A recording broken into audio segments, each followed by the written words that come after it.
We're now at the National Memorial Arboretum at the site in March 2010 on a site visit with a stonemason.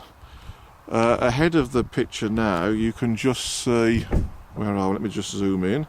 You should be able to see a couple of wooden stakes sticking up. That's where it's going to be.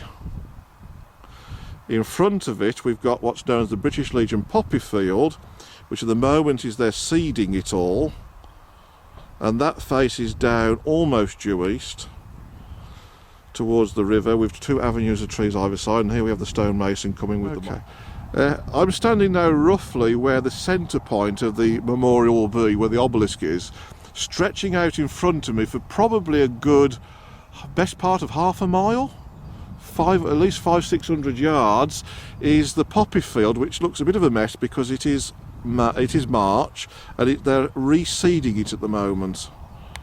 That's looking almost due east towards the river, so we're going to get a lovely shots of the rising sun in the summer.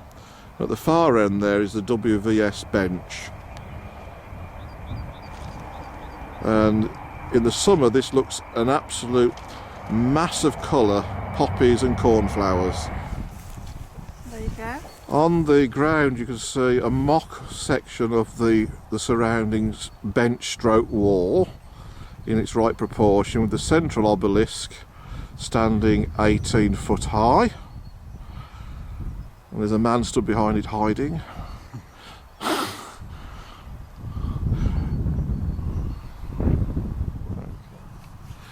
We're now looking at the mock-up from 200 or 300 yards away.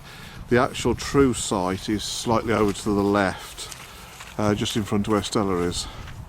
But we just get a perspective of the height from a distance.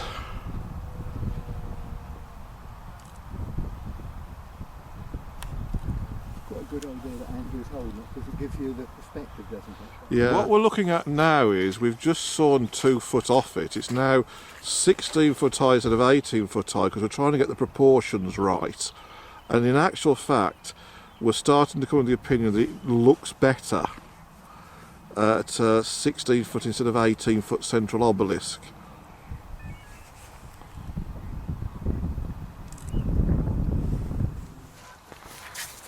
We're just now looking at different fonts and lettering.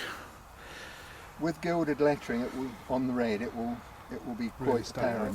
Lovely, won't it?